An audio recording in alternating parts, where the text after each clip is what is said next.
Welcome everybody to the ZDS NCS here at Daytona. This is the inaugural season of the series, and we are getting ready to go green here as we're on the final pace lap entering turn 3. We have the 24 of Derek Smith and the 27 of Jared Bain on the front row here for today's race. Behind him, we have the 15 of Ethan Zanstra, who is a very good racer when it comes to these plate tracks here at Daytona International Speedway, Talladega. You know what I'm talking about. We have number 51 of Wyatt Dooling all the way in the back. He considers himself, and he knows that he is good at these plate tracks, and so look out for him to come to the front tonight here as we come into the Trial Bowl for the first time this season in series history. Coming to the green, the number 24 car, Derek Smith, takes the green here at Daytona. Boogie, boogie, boogie. Vroom, vroom! Off to a great start here. Mostly 3 wide in the front half of the pack. We're going 3 wide in turn 1. This is not typical. These drivers probably don't want to be here, but they're going to work it out anyway. You don't typically want to put yourself in danger at the beginning of a race, especially it looks like Z10 Hanstra is taking the lead. Correct. They're now going 4 wide into turn 3. That's 64. 50.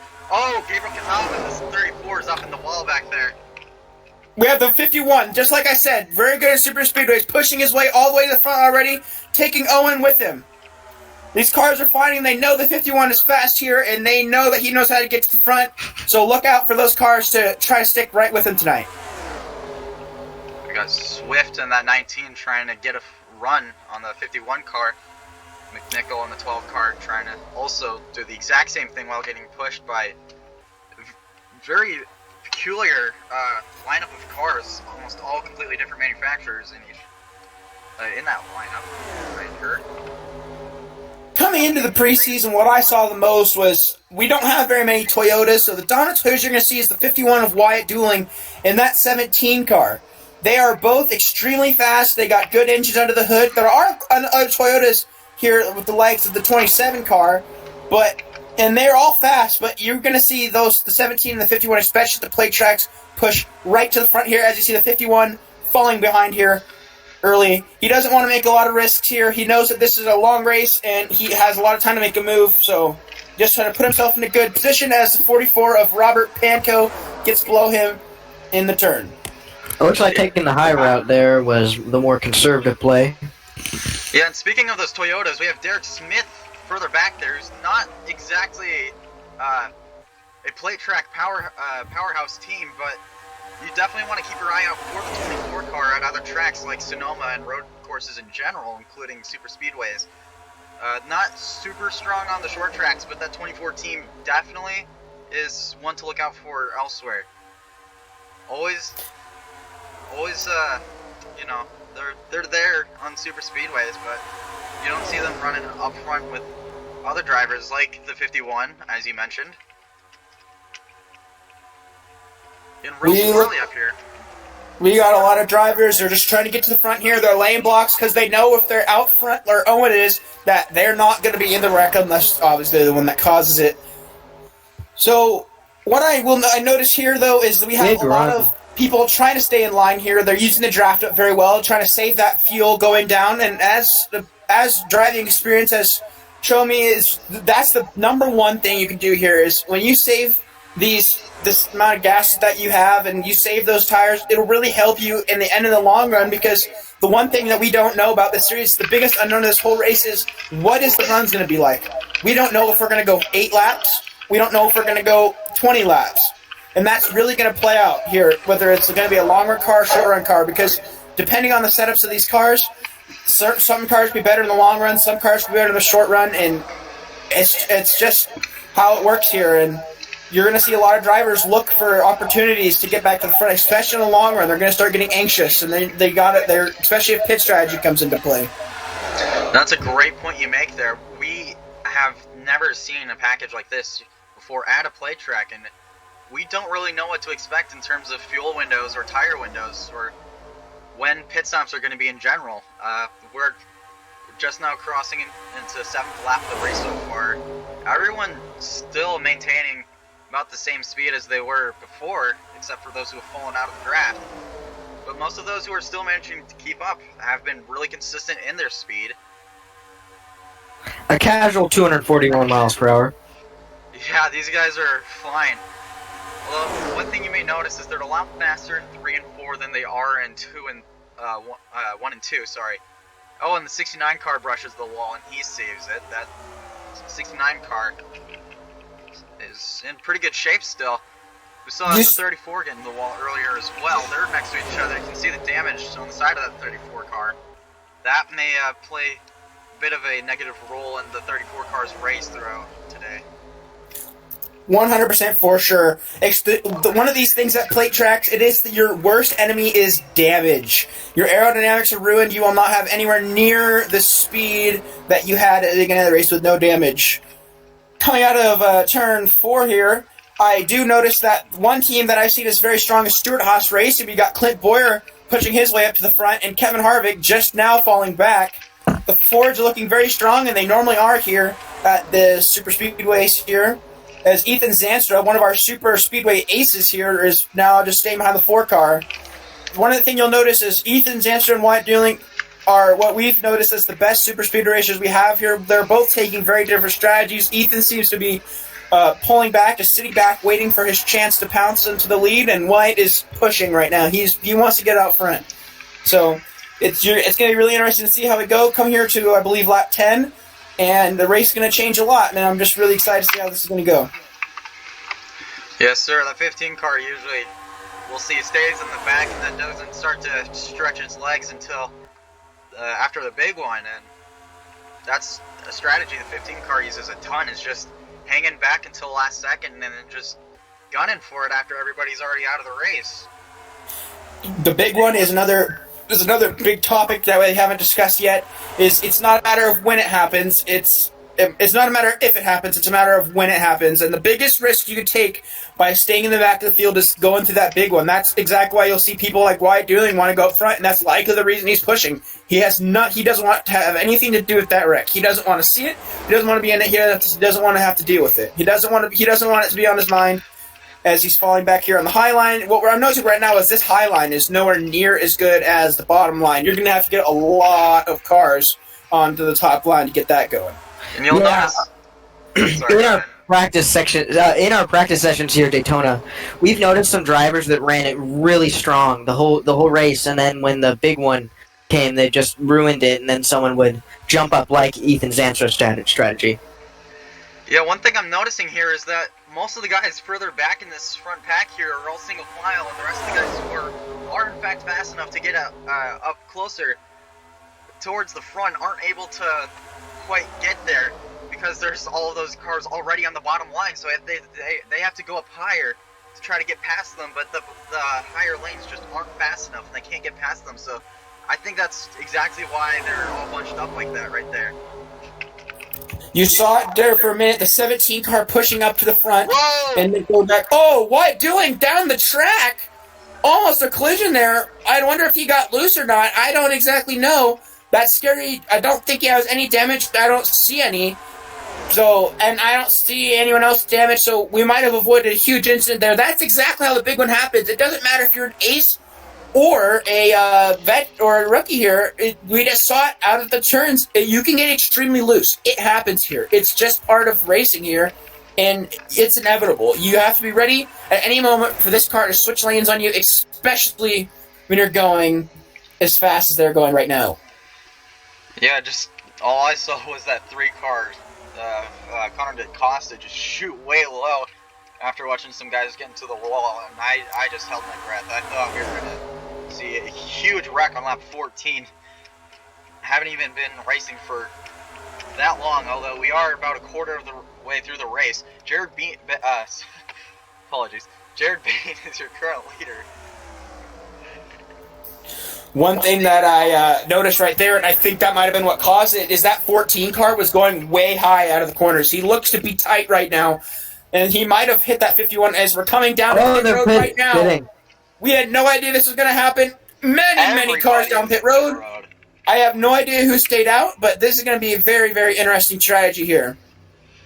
Will they take 4 tires? Will they take 2? I guarantee you they're going to put gas in that car because it's a long race, and it's definitely going to need it. Martinez and Catava get into it, pulling into their pit boxes. Catava forced his way past the two, not letting that 2 car in. Wow. That's unfortunate. 17 already pulling out of the pits. Oh. Wow, these drivers are crazy on pit road. Dude, a lot of cars coming off of pit road. It's 24 in the grass. Peculiar cars in the grass exit methods, but we'll disregard it. I believe these are green flag pit stops. I do not remember a caution. I did not see green flag pit stops. Another big strategy. Are these cars going to go a lap down? Because those cars that stay out, these cars are going to be faster. They're in the pack. So I don't even know who stayed out. So I'm not sure either. I think these guys here, DaCosta, Diane, and McDill, who are just now getting in their pit boxes, probably stayed out maybe a lap or two. McNichol back there in that 12 car. Lot of dirt kick up from some of those cars getting in the grass exiting. Yeah, definitely green flag pit stops. That pace car was sitting tight right back there. Your fastest lap of the race so far is, in fact, Todd Norton in that 69 M&M's car. He's putting down a 36.962. Absolutely blistering fast lap here at Daytona, which is a 2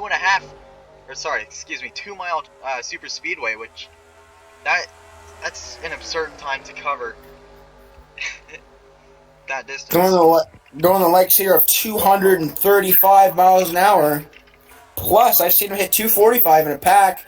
Another thing about this year is you see the 24 and the 51 working together by themselves as green flag pit stops. The number one problem that drivers hate about them is this. You're going to get spread out. You're not going to... If it goes green flag like this for long, you're not going to know who's a lap car and who's not.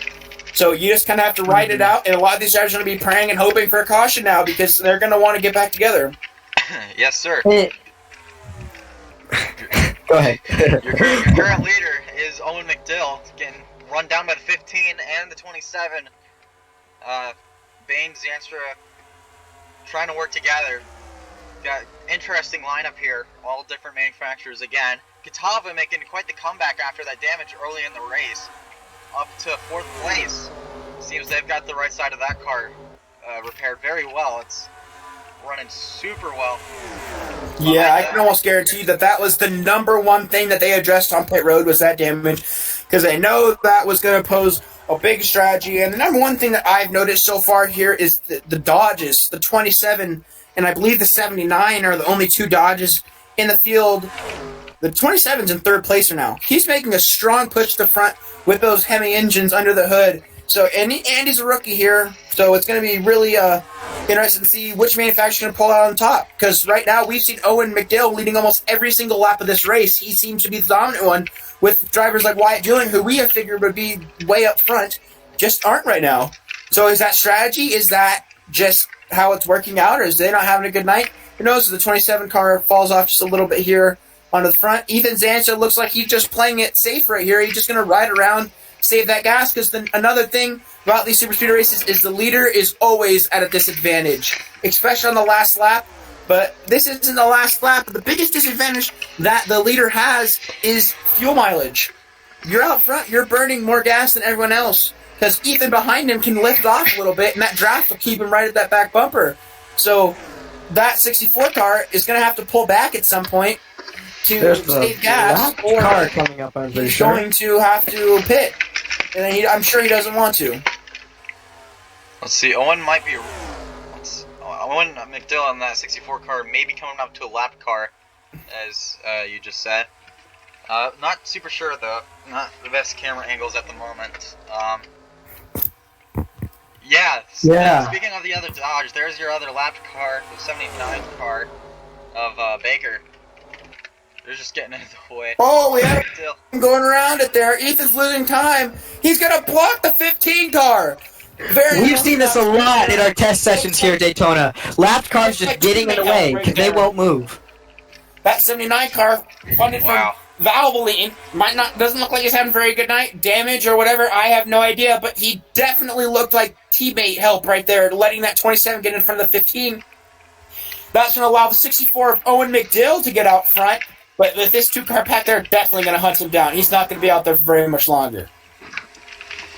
Yeah, that's pretty much exactly right. That 15 car is not super happy with that block. He's trying to take back his previous position that was rightfully his, and he's just gonna cruise on past the 27 car as that lap car is still fighting to keep his fighting to stay on the lead lap.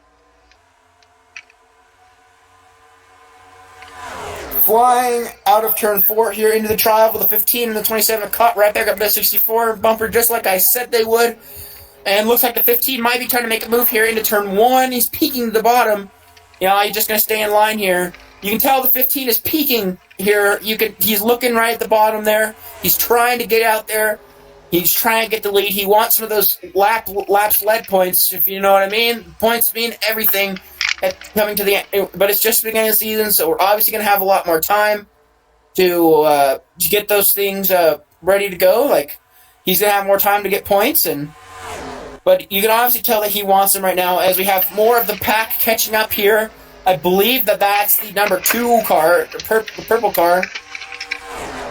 That is the 69 car, my bad. Followed by the 05 and the 19. And the 34, if I believe it's the 34 is Mike McDowell, I believe. No, it's not. Gabriel Catava, sorry.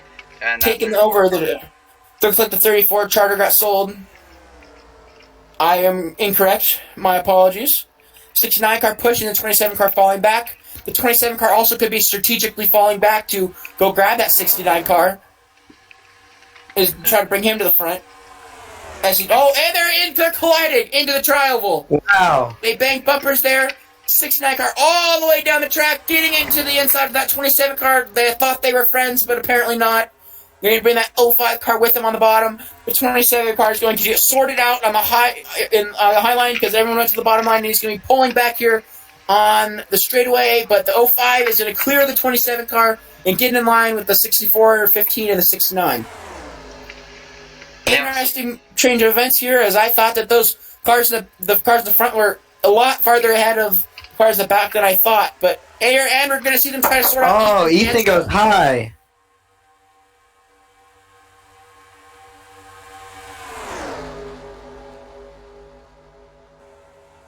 The 64 car maintaining a good lead here. The 69 and the 05 has sorted out the 15 and the 27 car down the back straightaway. Going into turn 3, McDill is going to maintain the lead here. He does not want to give that up at all. He is trying to get all the lap sled points that he can possibly get. Yeah, he was not. The 27 car and the 15 pushing back to the front now. The 69, is he going to go bottom? No, he's not. The 15 is going to get his nose into the bottom there. As we speak, the 19 car is catching up with the field because when these cars are battling and shifting around like they are, that slows you down. Making all these moves. So now we're going to have a 6-car pack up front. Yeah, it's real interesting seeing a lot of the guys who are struggling back real deep in the pack earlier before the green flag stops are slowly making their way back up. That really... McGill finally sorted back out. Yeah, 64 car is being left hung out to dry. I believe that might be an extremely intentional move. I do not exactly think that he would just left out to dry because he needs to save that fuel. He's been out front a lot, and I guarantee you his fuel is a lot less than everyone else's. Yeah, that's a good point. Now the 15's just running out by himself. He's going to come in, try and maintain that draft, save fuel, save tires. You can tell this lead pack, the 69 and 15, the 19 especially, they are searching right now. They are trying to get to the front. They are searching for every open hole possible. 69 moving up the track, giving the slide job to the 27 car. Wow. He is working to get up front. Oh, and they're going to come down pit road again. McDill is going to stay out again. Our second window's opened up, and we have not even seen a caution yet. This is 2 green flag pit stops here. We're going to see probably cars like the 51 may stay out. We don't know. But this is definitely, strategy is definitely going to play into your, the way you're going to stand later in the night. Caution will bring you back together, but if this race stays green, which it has the whole time. I'm honestly surprised it's been green for this long. Early in the race, we've had quite a few close calls, actually. Really tight racing, really close together. But yeah, I'm surprised we've not seen any major incidents, just a couple cars scraping the wall. Yeah, at the very start of the race, they were real squirrely coming off some of those turns, and it was very nerve-wracking seeing that in the middle of the pack, and they were all Looks like three we got wide. the 12th car Exactly. of McNichol coming down pit road here. And another thing about those not wrecking, that just shows you the skill of these drivers. They've practiced a lot, they have a lot of time behind the wheel, and they don't want to wreck. When it comes down to it, the fans want to see it, but the drivers don't. And the drivers do everything in their power to keep these cars straight. And we've seen damage. We've seen people hit the walls. We see people collide. And we have a couple cars taking a while here on pit road. The 69 car's been in there for a while. So it's going to be interesting to see. I think if we get a wreck now, it's definitely going to come entering pit road or exiting pit road. Because with driver experience that all of us have, entering and exiting pit road is extremely treacherous. It's a very easy place to mess up. It's an easy place to hit, not be clear coming back on the track. But the more we have these green flag pit stops, the more you're going to see these drivers get spread out here. And it's going to be a lot more interesting, especially when this caution hits, to see exactly who was where. I agree, and they're just now entering was our previous leader, Owen McDill, coming in for his pit stop. He's still, that was a pretty short pit stop, probably just fuel and maybe 2 tires for the 64 machine. You go through the field here. Here's the 24 car going 235 miles an hour down the speedway. I believe he has pitted. However, I don't know 100% for sure. Your top 10 is the 64 in the lead, 05 in second, the 19 in third, the 69 in fourth, the 47 car in fifth, the 15 car in sixth place. In seventh place, you got the 17 car. The 4 car is in eighth place. Kevin Harvick, like I said, those Stuart Haas Mustangs are going to be strong tonight. They're going to be working their way through the field. In ninth place, we got the 34 car. And in 10th place, we got the 27 car of Bain. And right outside the top 10 is one of our superstar, super speedway drivers, Wyatt Dooling here in his 51 Jegs machine, trying to get back up to the pack. I'm sure he's already pitted by now, if McDill had. Just waiting for him to catch up to the 27 car or anybody from the front pack. And I'm sure once he catches a draft, he's just going to take off and get up there with everybody. I have covered the 51 car a lot. I know that he has at times, and this has really hurt his race strategy before. Bizarre pit strategy. Sometimes it's just not there. That's one of his weak points as a driver, in my personal opinion. So that could easily play a role in this. As the 17 car to the bottom of the track very quickly, coming back in line as he knows he doesn't have to run to make that pass. Yeah, that got to tuck in behind the 47 car. 47 car trying to get almost a pump and ride on the 15 car. Everybody just going low, leaving the 15 car out there alone. Not much he can do quite yet. There's a gap there, but I don't think it's quite enough. He's going to fall back to the end of that line. And is going to have to step in near that 34 car, I believe. Katava is running a real strong race after early damage, as we said before. 34 car pulling a great race here, coming inside of the 4 car here. The 4 car actually putting a really strong race. We knew Kevin Harvick's good. He's a big veteran here. He's a champion of NASCAR. I'm not the only one that expected him to have a great race. I think the level he's at, we all expect Kevin Harvick to have a good race, but 34 car definitely showing him up tonight. 15 car too. 17 car in that Toyota is bad fast. The 17 car and the 51 car teams are alliance. They have almost identical equipment. Oh. Now as they glide into the tri-oval, it looked like they keep it straight. These drivers just refuse to wreck tonight. Doesn't matter. Contact regardless. I've seen contact on multiple occasions. We haven't even pointed them all out on stream, but these cars are definitely trying to keep it straight here and try not to wreck. Yes, sir. The 15 car is it's just been kind of all over in the top 10 area. Speaking of, current leader is Todd Norton up there running with that left traffic pack. I'm not at all surprised by him being up in the front. I've seen him just creeping around there. The 05 I haven't seen all race, actually. I've kind of seen him vaguely in the back, but pushing up to the front here with what looks to be a teammate in the 69 car. Friends, at least.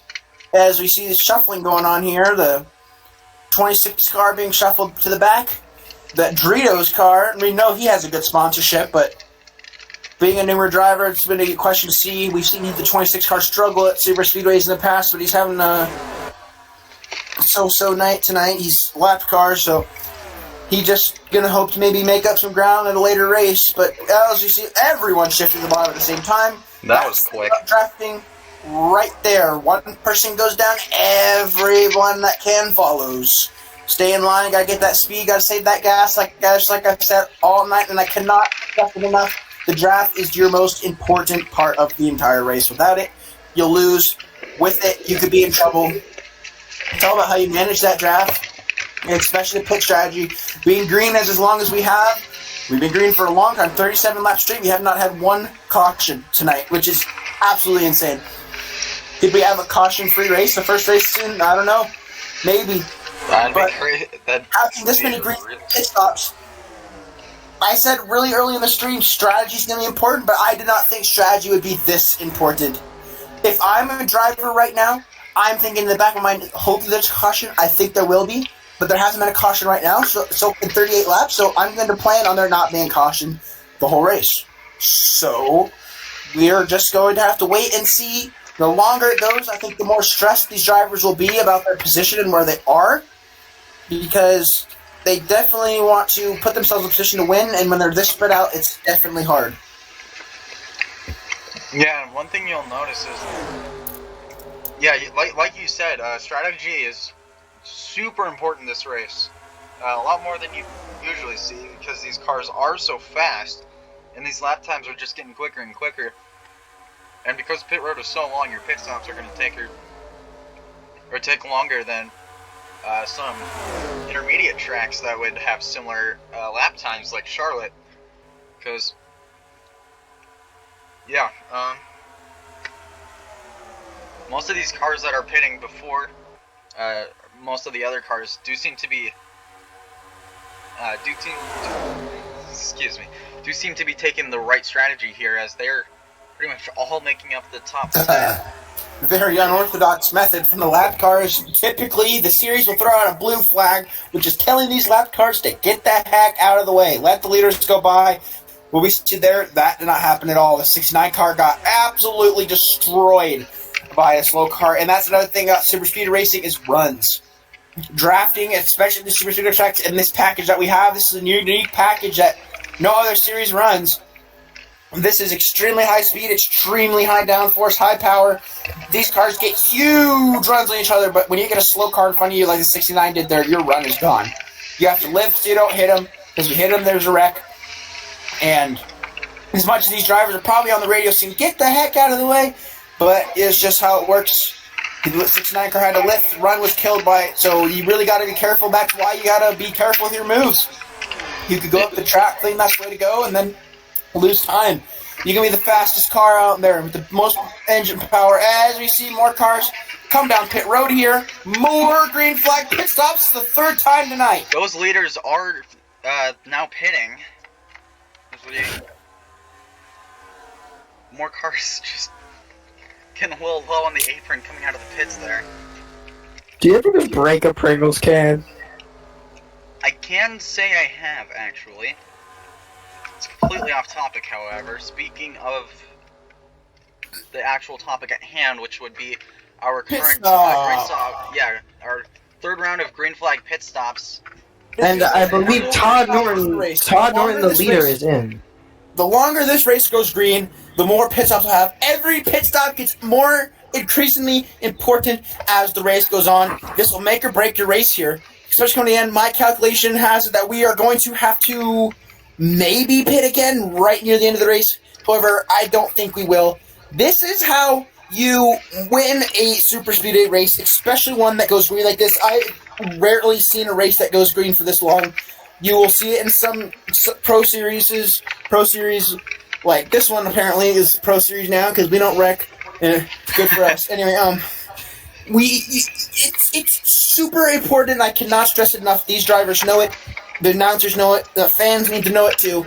This is what's going to make or break a race, and I think you could very well see a random driver you haven't heard about all race come and steal this win based off pit strategy alone. My prediction for this race is someone that we have not been talking about at all. Maybe the 4 car. We've vaguely mentioned it. The 3 car. Look at the 3 car in 6th place here now. Who knows? Yeah, I for sure. think the 17 could come steal it. There's been so many cars that have been strong, but just not leading this race. I think it's way, way, way too dangerous to give a person who has dominated this race the trophy, which would be the number 64 car of Owen McDill. There's still got cars coming off pit road here. Got some cars in the grass. Entering turn 1. Yeah, I'm honestly surprised that we have been green for this long. And like you said about the pit stops, I could see us pitting within another 10 laps or so, just because we're getting towards the end of the race. These guys are going to be pushing harder than usual. I could see them having to pit from using a lot more tires and gas than they would usually, like they would earlier in the race, where they're trying to conserve a little bit while still maintaining track's position. That people like McDill right there, they're still leading this. They're still right up front here. The 69 passed him extremely fast. I don't think the 64 is pitted yet. That, or he just struggling right now. I think the 64 just came off of a pit road, and Todd Norton caught him. He still could be getting back up to speed. Yeah, it looks like that's what was happening as he's gaining speed in the draft here. This is getting more and more exciting. Looks like that. And I'm on my toes. I don't know about everyone else, but I cannot wait to see. I think the 19 car could steal the show. I actually wouldn't be surprised. Yeah, I think that 19 car is going to be a huge help for McDill getting back up. Look at him pushing it. Look at the 19 pushing the 64 past that 42. Yeah, 42 is the last car that was in the way. 19 was going to help the 64 get past, and then after that it was each free for all, I guess. Exactly. 19 car is just going to mosey on by after he takes his position from McDill, after helping him get past. These leaders are flying. They're going 240 miles an hour out of turn 4. Sorry, I had a little bit of mic trouble there.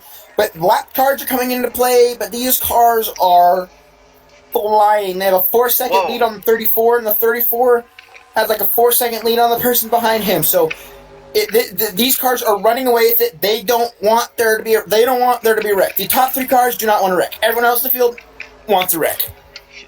Yeah, I'm honestly seriously surprised they haven't flown that blue flag yet. We got a lot of guys like the 00 and the 36 cars that are just holding up drivers, as you saw the 64 of McDill. He's seriously held back by the 00 car. He is now going to have to try to make his way around another lapped car to get up to the 19 and 69 car. I'm surprised we even have this much lap traffic when we still have a quarter of the race to go. We're not even 10 laps to go yet.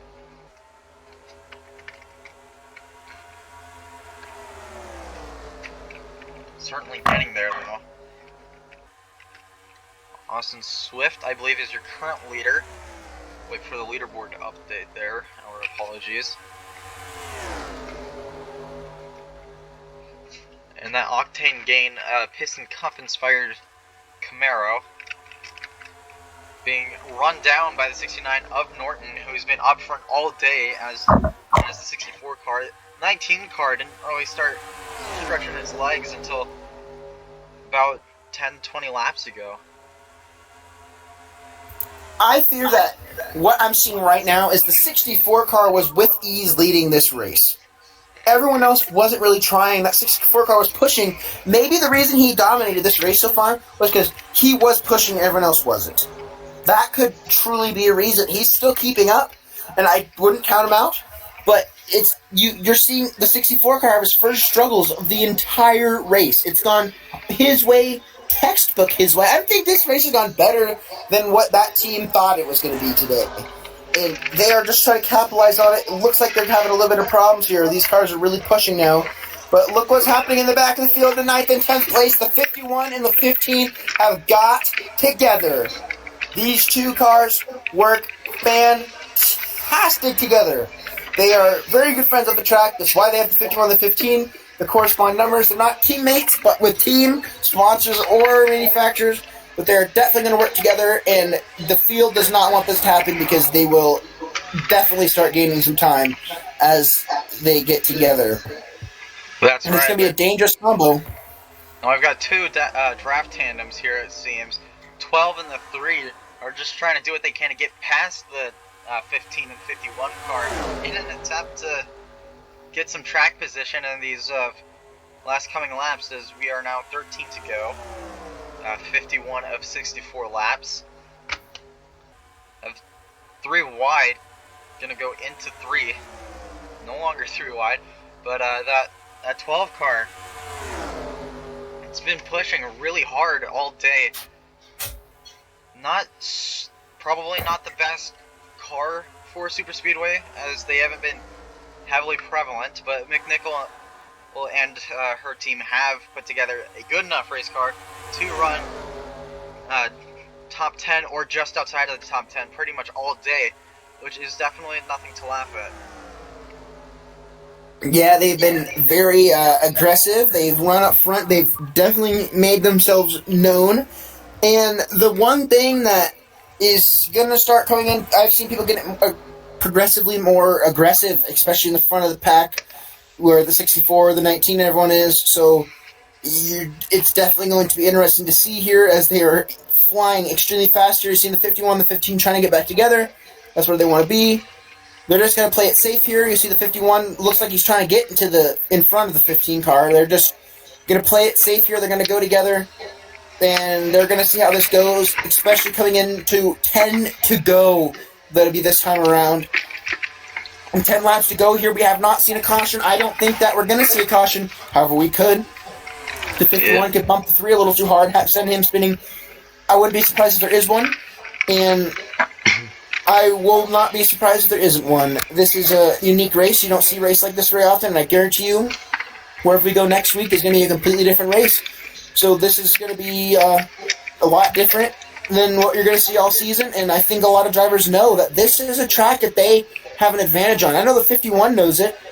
He's really good at these bigger tracks, but he's not so good at the short tracks. So it's going to be really interesting how people play out, knowing that the points are on the line, the wins on the line, positions on the line, reputations on the line. It's being the first race season, history is on the line. There's a lot to factoring into this race right now, and going down there with 9 laps to go, it's really, really, really exciting to see how we go as we get in line here, as the 69 car is trying to control this race. Oh, McDill, easy on his tail. We've seen the Mustangs dominating all day long. 64 and the 47 are right there. The Chevrolets have been doing good too. We've seen the Toyota struggle a little bit. The 17 and the 51, and just like I predicted, more stops. The 69 comes down pit road. More will follow. And I don't think that the 64 made it down with him. I think that he is still on the track. Yeah, for sure. That 64 car is still on track, I believe. There he is right there. Yeah, like you said, I do see the possibility of a caution certainly being there, but I think if we do have a caution, it's more likely than not going to be cause of a lap traffic. As you can see there, the car running second place to that 64 car right there is the 64. Here they come down pit road. Now, yeah. I think here is the most important time of the race for the 64 car. If he messes up this stop, the pit crew messes this up, his race is done. The pack will swallow him back up. He will have no chance. This is need for perfect stops from every team. Look at how many laps are left. That looks like there is 6 laps left on the board right now. So everything you do is critical. There cannot be mistakes. There cannot be time for error. There cannot be time to think. You have to go. And if the 64 car does not get back up to speed quickly, he will be swallowed up by the pack, and that will be it for him. The 51 car is moving up. He pitted. He might catch it back up with the 69. The 64 is the only car in that lead pack that pitted. So if he doesn't get going, he is screwed. Yeah, that's right. And looking at the leaderboard, the car second to him is just now crossing the finish line, so he's got to get up to race speed by the time those guys catch up, because if he can do that, he'll have an insane gap on the 19 car, which is the next car back, wherever he is. There's Swift, just now going on to the front stretch, and McDill just now entering turn 1, so it's going to be really close to see if Dill can hold on. And the one thing you'll see here is that 64 car is by himself. He has those lap cars, but those lap cars, all they're going to do is slow him down. That pack is right behind him. The 51 car is 17 seconds behind him, so you're not going to see those guys, I'd mathematically say, are out of the race. 69 car to 64 car is definitely thinking into the 64 car, struggling around. He can't get around these guys. So you got about 3 cars here, unless there's a caution that I see in this race. The 69 and the 19 are together. Keep that in mind.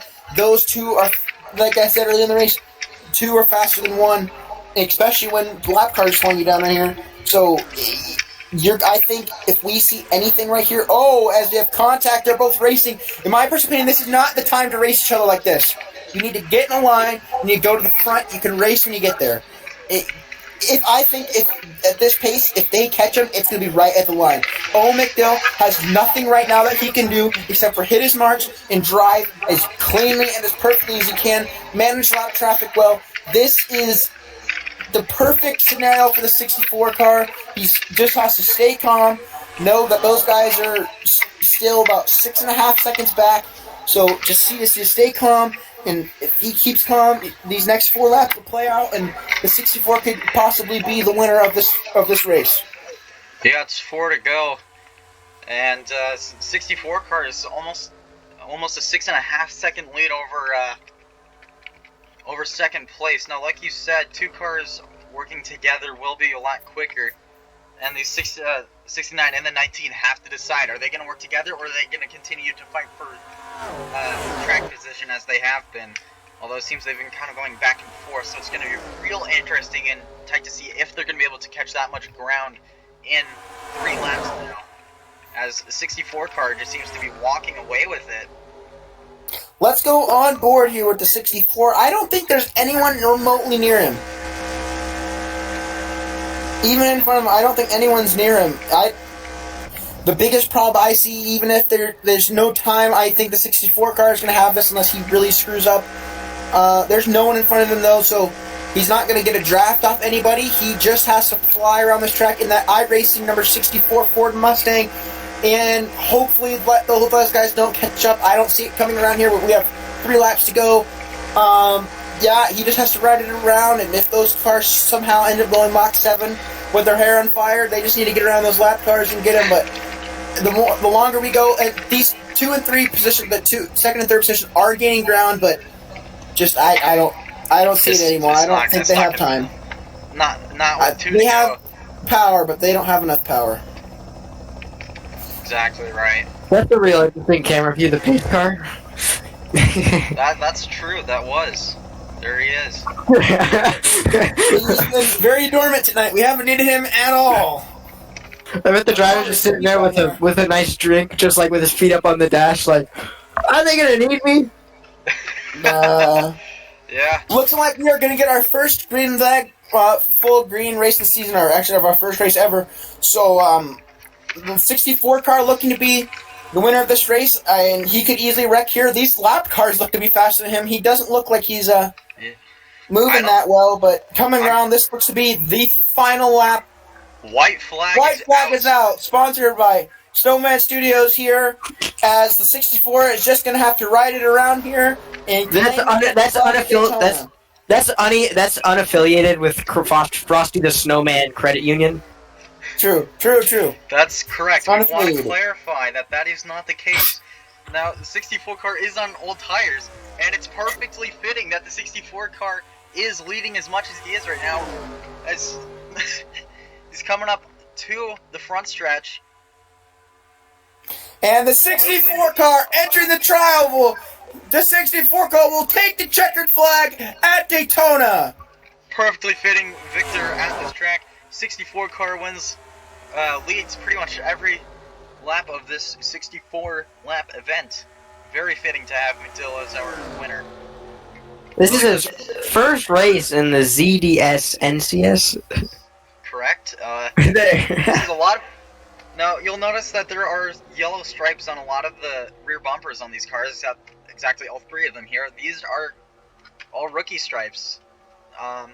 Pretty much cars who have not been involved really at all in practices and stuff. So really, really cool to see such a inexperienced driver. Not to downplay him at all, he just won. Get his first win of the race, or sorry, season. Earlier in the broadcast, I know that I said it because I remember it. This is a super speedway. Anything can happen.